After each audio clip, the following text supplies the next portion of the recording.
Hey guys, welcome back to another video. Welcome back to another stream post-match. Obviously super fresh. It's pretty late for me. It's 10:45. I don't know how like some people in different time zones do it because I'm absolutely exhausted and I'm just an hour after after British time. But let's talk about that match. I'm trying to be super consistent for you guys with these match reviews, and I understand that nobody really wants to relive this, but I just wanted to hop on here and give my thoughts as well. Daniel, well, we have two Daniels in the chat. Thank you so much for joining. Really appreciate it. Daniel's a Man City fan, and he says, you need new attackers. Why are you spending so much on defenders? Well, there's a couple of reasons, Daniel. We lost a lot of defenders in the transfer window. We lost Rudiger on a free. We lost Christensen on a free. We sold Milan Star as well.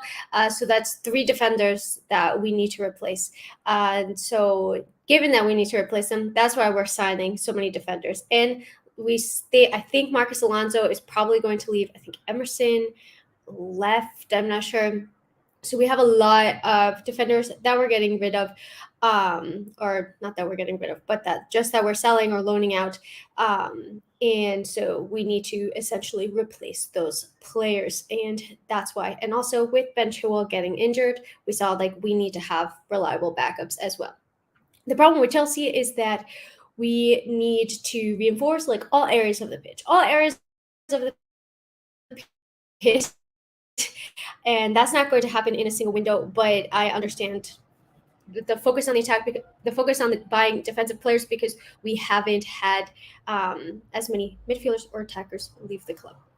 So I saw a lot of people saying on Twitter as well, like Timo scored a first half hat trick for Leipzig today. And Lukaku as well has been doing well at Inter, and completely understand. I knew that Timo Werner was going to leave Chelsea and go on to bang goals for Leipzig because he is a great goal scorer, but it just didn't work out. So I don't think that that's very useful to say, oh, why don't we have Timo? Why don't we have Lukaku? They didn't work out in the system. They didn't work out in the Premier League. They're thriving in other leagues. That makes sense, but I'm not going to harp on, oh, I wish that we kept them, because it was clear that they didn't really fit the system, and I'm happy to see them doing well in a different league. So in regards to the game, I'm so tired. I truly am having a hard time putting it into words. When I first saw the starting 11, and I'll just go through it. Well, I'll share my screen so that it's a little bit more interactive for you guys as well. So I'm going to share, I can share a Chrome tab, and I'm going to share SofaScore here. So when I look at the lineups here, that's funky. Edouard Mendy in goal, I thought that it was a 4-3-3. I was like, okay, this makes sense because we have like a lot of people out, and this is the personnel that we have. Unfortunately, Reece James couldn't play. Maybe we would have seen a bit of a difference. I'm not sure, but especially going forward, I feel like we really missed Reece James. We had Aspi at right back, Thiago Silva and Koulibaly as the center backs, and Cucurella as left back. Then Jorginho, Ruben Loftus-Cheek, Mason in midfield, and Raheem Sterling, Kai Havertz, and Hakim Ziyech up front.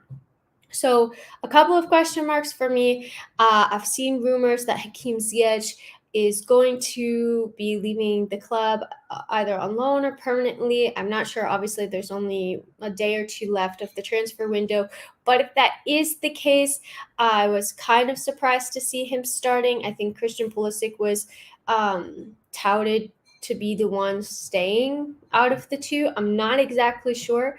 But if he was leaving, then I would think that maybe we should have started Christian Pulisic in this match.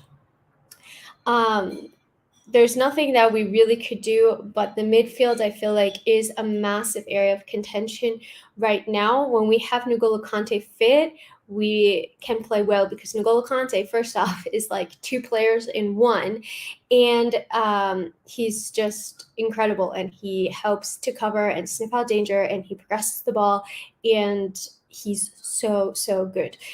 Jorginho looks too what's the words that I'm looking for? Like too suspect on his own. He needs a partner, and you're not going to have that real defensive partnership with Ruben Loftus-Cheek or Mason Mount. Now, I understand we're in a bit of a pickle with midfield because Kovacic is just coming back from injury as well, and he couldn't start the game. So I understand that, but I also think that this should be ringing alarm bells that Chelsea must prioritize signing a defensive midfielder. It is an area that we really need to invest in. I don't know if we're going to get anything done with the 2 days left that we have in the window. I haven't seen anything, but I think that this is an area that Chelsea really need to look at. And right now, because Conte's out, it's just like our weakness, and teams are targeting Jorginho and going past him. I think it was the second goal that he made it way too easy for Southampton as well. And I just feel like this is an area that teams are going to target, and they're really slicing through our midfield way too easily. Hope that N'Golo Kante is back soon, but in the meantime, we're dropping points. We beat Leicester, but they could have easily equalized as well. Now we've just lost against Southampton. The commentator on my stream said that they've lost their last 6 out of 8 home games. So that's just not good enough. I think this was only the second time in our history playing Southampton away that we've lost to them, something like that.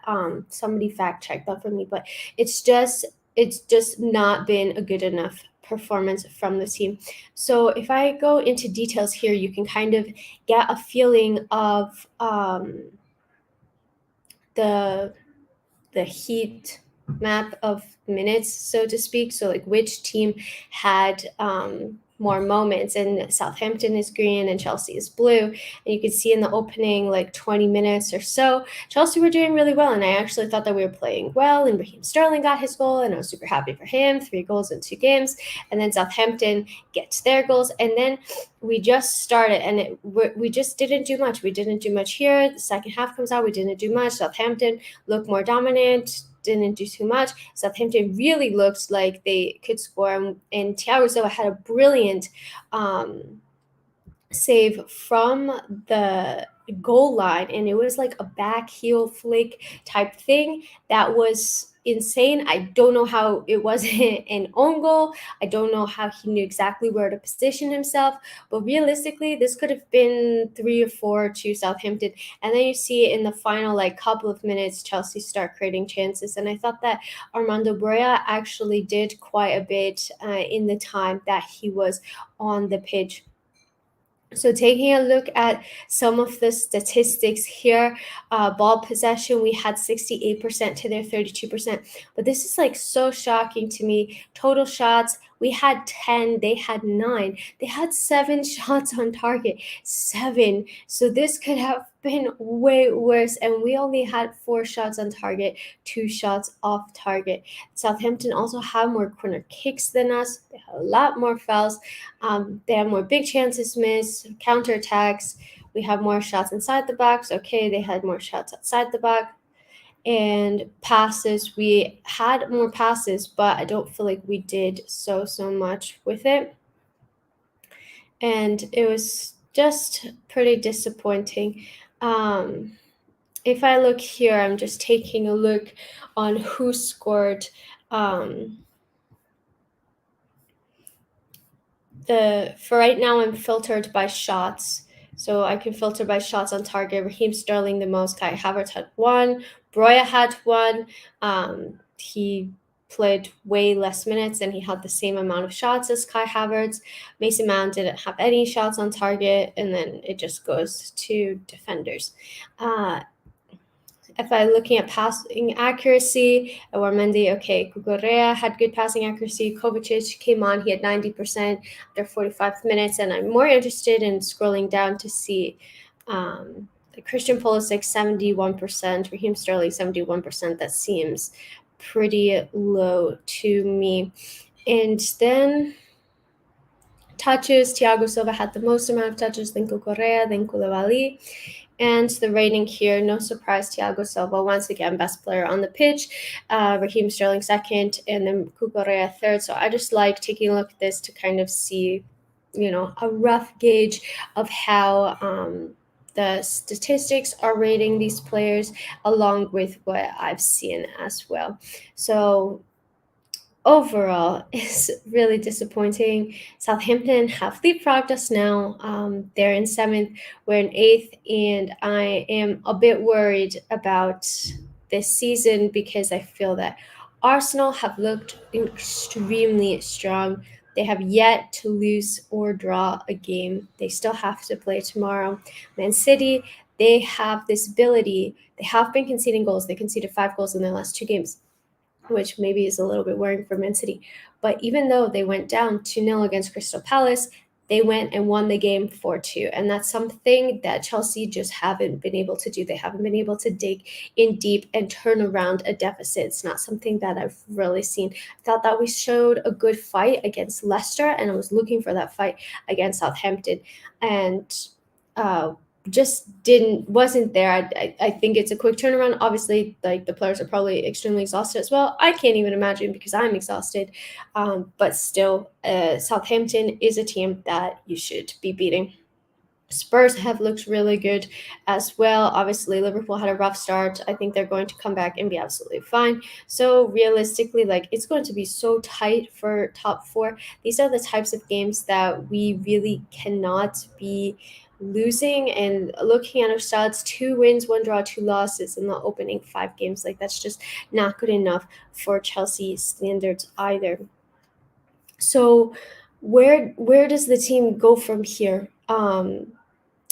It's a really difficult one because I think the attack we need new players in attack. Maybe we're going to get something done in the window. I think for I believe it's West Ham game. I think you start Armando Broja, bench Kai Havertz. I don't think that he did enough, and I think that Broja is going to be hungry for an opportunity as well because he really hasn't been getting so many minutes, and he's going to want to impress. So, and he looks strong. He almost scored. I think he had a good header in this match.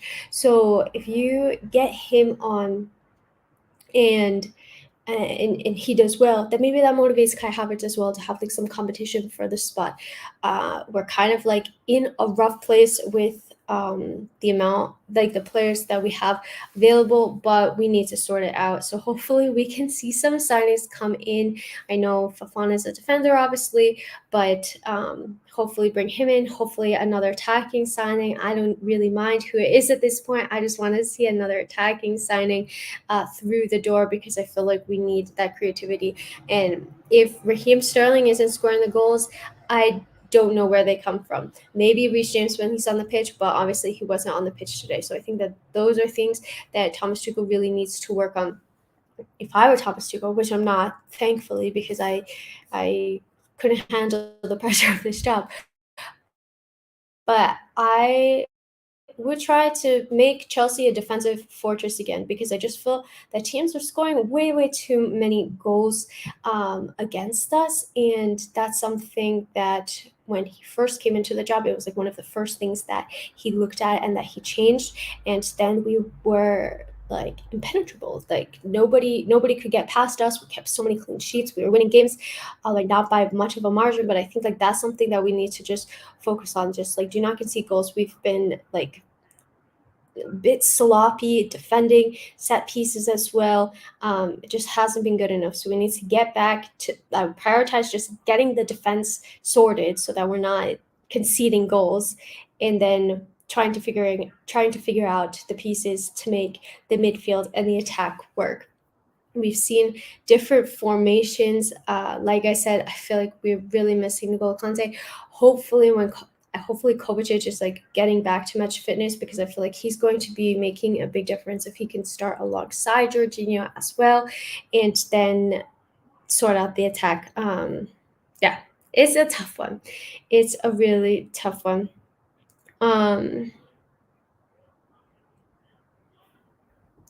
Jacob, I'm going to take a look at some questions. If you guys have any, let me know in the comments. Jacob says, thoughts on ZH, the pricey star, but I'm happy he was in the 11. Such an attacking player with energy to track back as well. Yeah, I thought he was pretty positive in the first half. And I was surprised that he started, like I said at the start of the stream, because I'm just like not sure if he's going to be leaving the club on a loan or like on a permanent basis. But I could understand it because I feel like in a back four, he's always looked more positive than when he's played in a system that's a back five. So I understood starting him, and I thought that he did bring some things, but I don't know. The attack as a whole was pretty lackluster. It says, I want to meet you.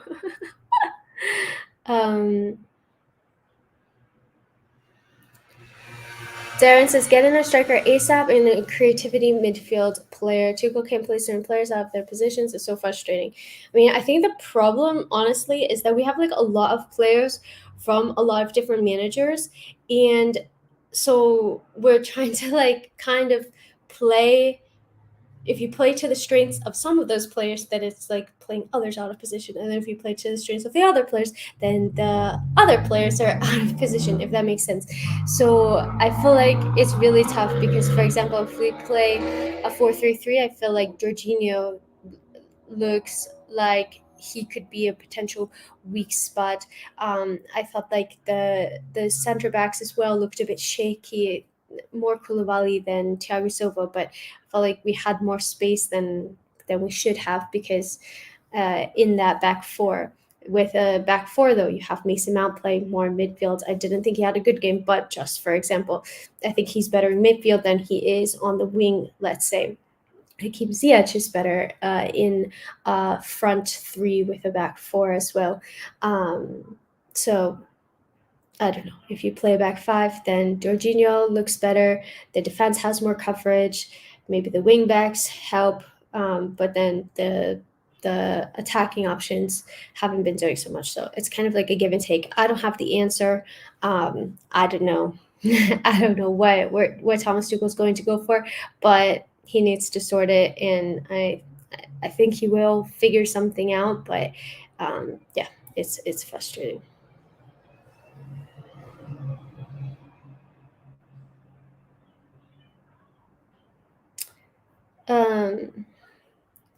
Flamer says, I hate that everyone's saying to get a better goalkeeper and sack Tuchel. I don't think it's Tuchel and Mendy's fault. What are your thoughts on them too? I personally, I don't think it's Mendy's fault. I don't remember if it was the first or second goal, but he had like a palm to it, and maybe he could have done a bit better with that goal. No, it was the second goal because the first goal was just like ridiculous. And with Tuchel, like I just feel like we're used to this as Chelsea fans, like this instant gratification of like, oh, if it's not working after a couple of games, then we sack the manager and find somebody else who's going to do it. I want like we've done that, and we're left with a group of players who were all bought under different managers, and we're trying to like fit them together, and that's why it's not working. So I personally want to see Thomas Tuchel given a couple of seasons to make the team that he wants and to get them working and functional, because I think he has earned the right to that time. So that's my personal opinion on it. It was a really poor performance, but yeah, I feel like we just don't have like we need to sign a lot of players. Basically, we've signed so many, but we need to sign more.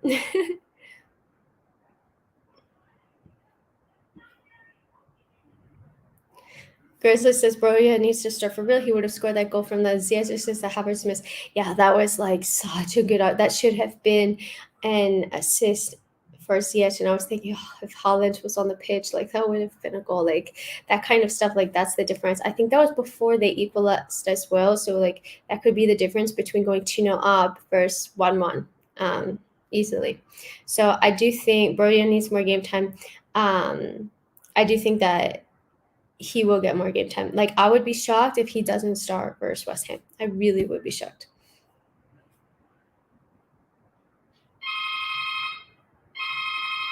sorry, that's my doorbell.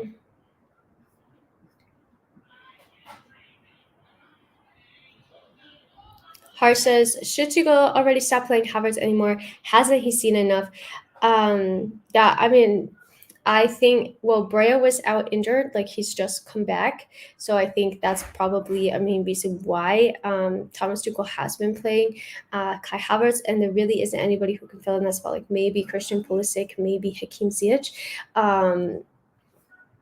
But I think that's why we haven't seen Brea and we have seen Kai Havertz.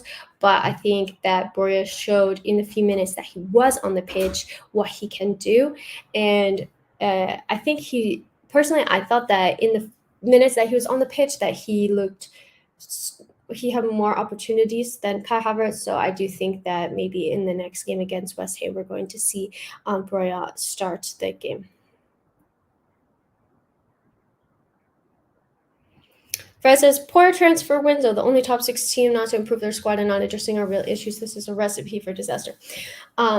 I mean, I think we've had a really good transfer window. I think that we just have a lot of issues that we need to, and a lot of positions that we need to sort. Like, if we didn't buy any defensive options, then we wouldn't have Kukurea, we wouldn't have Koulibaly, and Buffon is likely coming in. He can be a big difference as well. So if you don't sign those players, you literally have nobody to play left center back because Rudiger left. Maybe Trevor Chalobah can fill in there. And Ben Chilwell is just coming back from a super long injury as well. And he's still getting back to his best, and he can't start every single game or play every single game. So you really don't have any backup option because Emerson's leaving, Alonso's leaving. And we saw last season that that was an area that we really needed to improve. So I think that we needed to sign defenders. It makes sense that we sign defenders, but we also need to sign midfielders. We need to sign attackers. We did sign Raheem Sterling. That is targeting one area. The problem is that we just have so many attackers that we don't really know what to do with them. I think we're going to see a lot of them leave within the next year or so. It can't all happen in one window, but I think that we will see a decent amount leave and bring in some new attackers as well. The one that I feel like we should have prioritized that we didn't was a defensive midfielder, because we've known for ages that like N'Golo Kante is aging, Jorginho is aging, Kovacic is my age, he's 27, 28, and he is injured quite a bit. N'Golo Kante gets injured quite a bit. So I think that that is the real midfield option that we should have looked at and prioritized in the window, and we didn't. I still think the new management is doing like a fantastic job. I know that they're signing a lot of players, and we can't do everything in one window. Like, it's going to take time. So I'm more on the side of, I understand it's going to take time, and maybe this is like a transitional season and a bit difficult, but maybe we need, after we have another window or so, then we'll be able to like get more of the players in that we need and sell the players that aren't working or want to leave the club.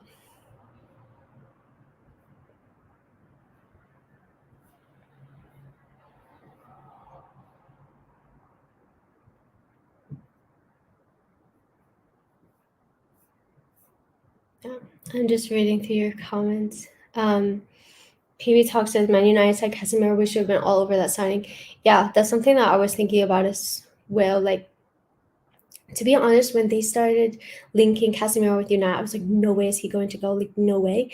And then he ended up going to United. And I think that Casemiro like could have been exactly the type of player that we are looking for, because we could use like a defensive midfielder.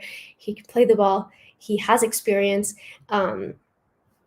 When we first signed Thiago Silva, I was a little bit against it because I was like, oh, he's already like, however old he was at the time, like 35 going on 36. Like, how long is he going to be with us? We need like a longer term option. And look how wrong I was. Like, he is incredible. He's in the prime of his life at like nearly 38 years old. He's still Chelsea's best player week in, week out, playing like every single game for us. So at this point, I don't think like age is really a big factor. And I would have loved to sign Casemiro.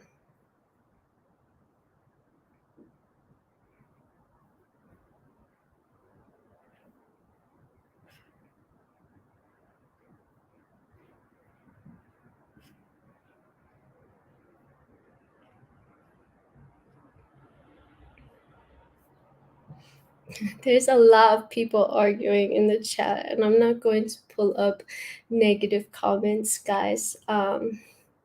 Benjamin says, just joined. I don't know what to say anymore, and I kind of feel you on that one. I understand. Well, let's take a look at Chelsea's next fixtures because maybe there's something to get excited about. So on Saturday, Chelsea play West Ham. West Ham are currently in 17th place.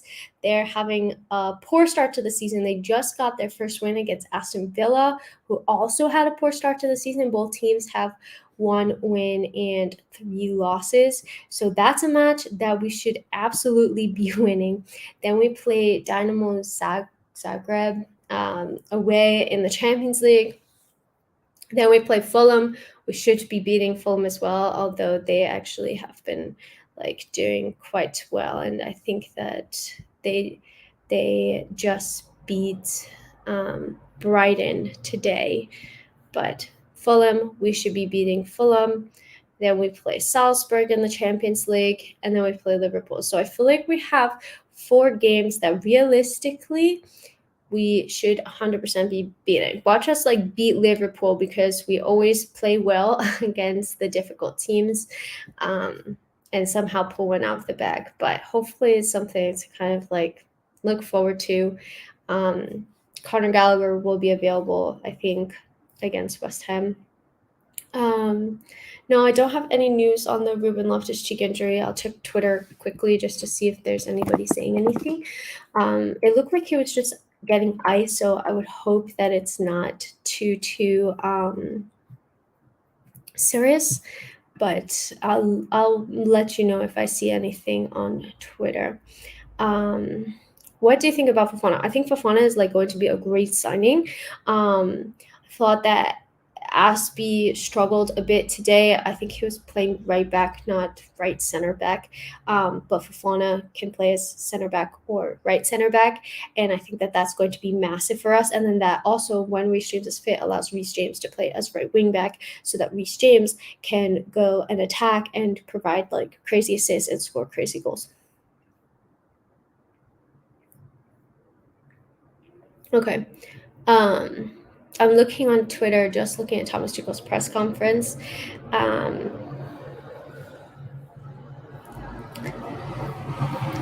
I hope you guys this is really long, a really loud truck. Thomas Tuchel said, obviously we're not tough enough at the moment to win these matches away. One set piece again, one sloppy defending again. They were off balance. We were not tough enough as a team to react or push it over the line for us.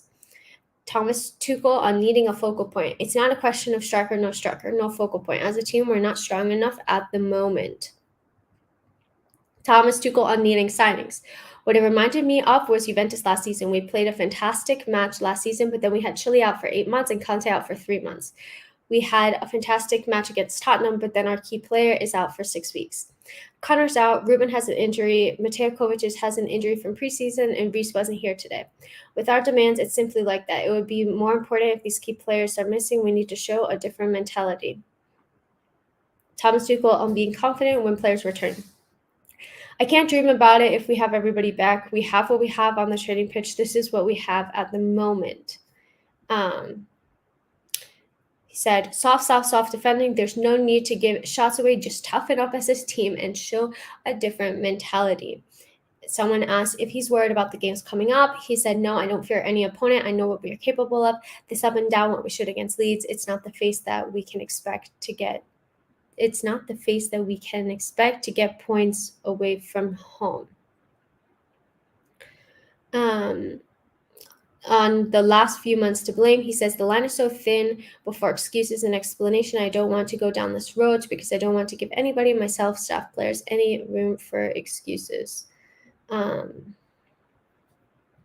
then he says the closing of the transfer window will help the players so that we know the commitment. Basically saying there's a lot of players' futures, I guess, who's up in the air right now.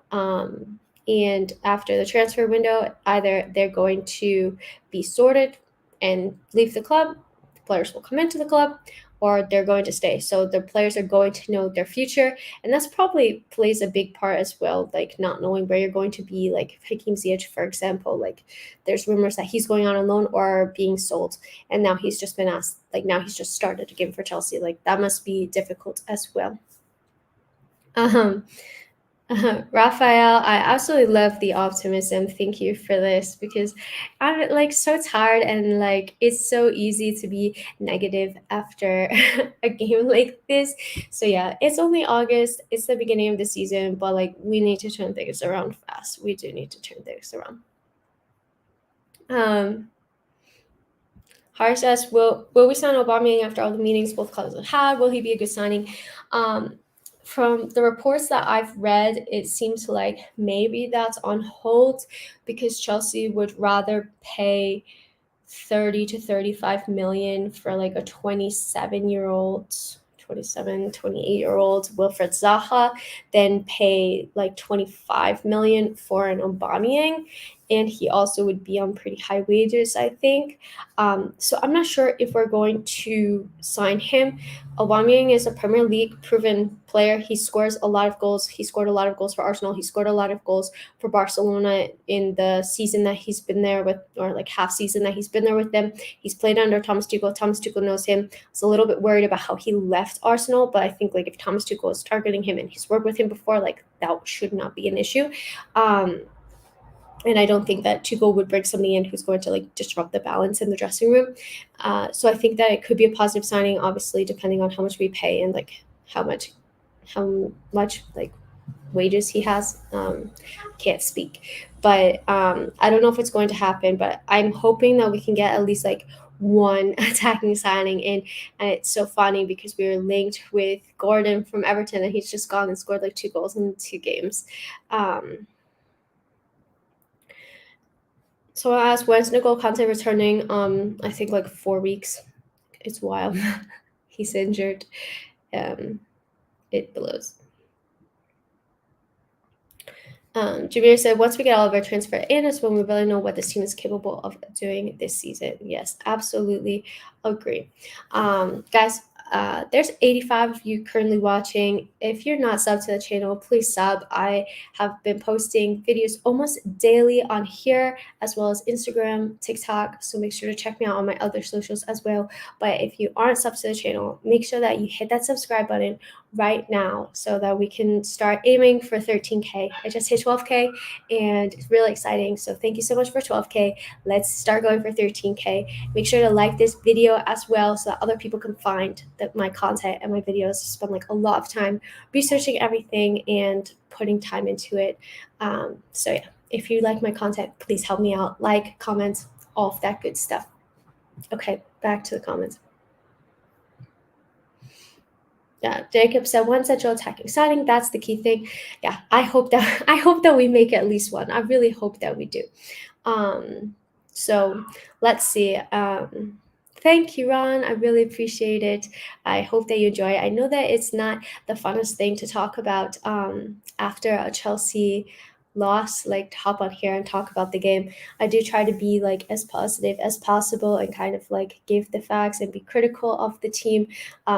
Without being like too depressing, because I feel like a lot of people get really worked up, and I don't want to contribute to that. So I try my best. Obviously, I'm a fan, and it's like pretty hard after a loss to just hop on here a couple minutes after and be like, okay, like let's try to find the positive side. But I try my best.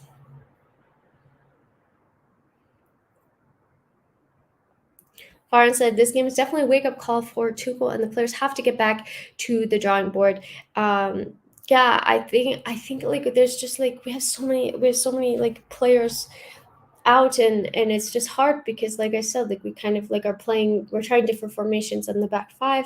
We just didn't look like we had enough in attack, and then the back four, now we look super open, and it's really difficult. And I think like as well, it doesn't help when you're changing formation like all of the time, because the players are going to be in different areas of the pitch. They're going to be playing with different people. They're going to have different angles and everything.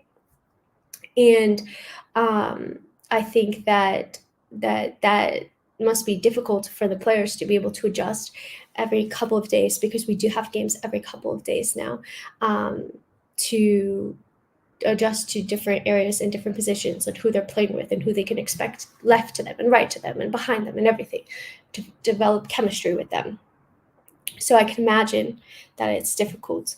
And so if it were, I don't know, this is how I think. Obviously, I'm no tactical genius. I would think like it's better to just stick to one formation, whatever that formation is. Let's just go with it.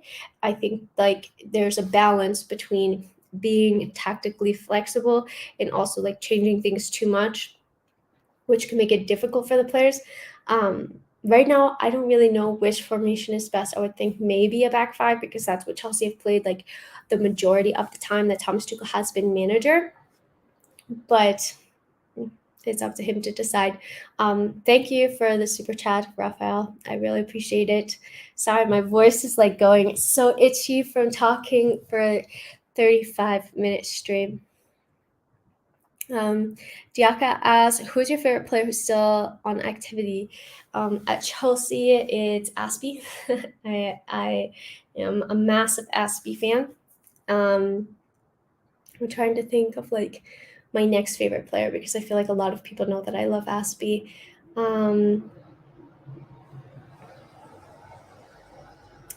Probably Reece James or N'Golo Kante.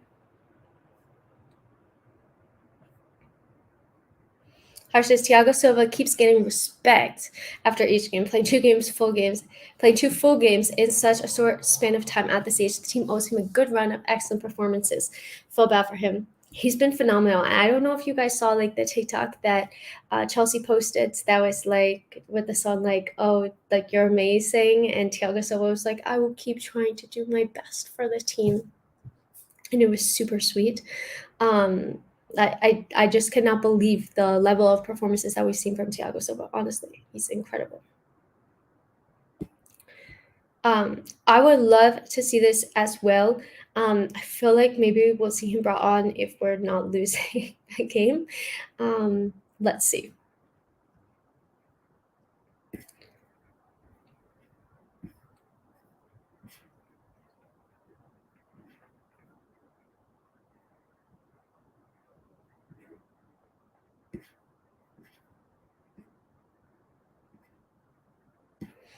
Yeah, I think, Southampton looked strong. Even when they went 2-1 up, they were still creating so many chances, and they looked like the team that needed a goal, so they definitely deserved the win. All right, guys, my voice is going. It is gone at this point.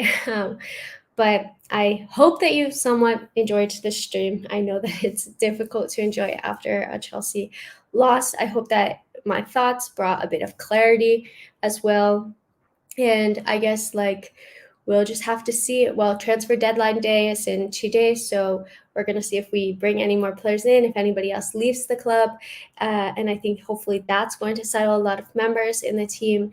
And then we have West Ham on Saturday, a big London derby. And I expect a big response from the team after this game. Hopefully we can go on a bit of a winning run. Hopefully. Like I said, guys, if you like this video, help me out, sub to the channel, like this video. I'm going live after like every Chelsea game, and I have lots of videos. I have FPL videos. I have a weekly top 5 and 5 where in just like 5 or 6 minutes, I recap all the action from Europe's top 5 leagues. I feel like I have more videos as well, but I'm blanking right now. I think I'm going to start doing like Premier League preview videos, and then like loads of stuff like random videos as well on Instagram, analysis videos, quick snippets, Instagram, TikTok, Elizabeth Hellenick. Make sure to find me there as well. Hope that you guys enjoy the rest of your evening. I won't be able to go live after West Ham because I'll be attending a wedding. Hopefully I'll be able to watch the game. But I'll try to make a video at some point on Sunday, maybe, if I have time, because it's far away and we have to drive. So yeah, but I will see you guys soon. Hope you have a great rest of your day, evening, whatever time you're watching this. And until next time, I'm out. Bye.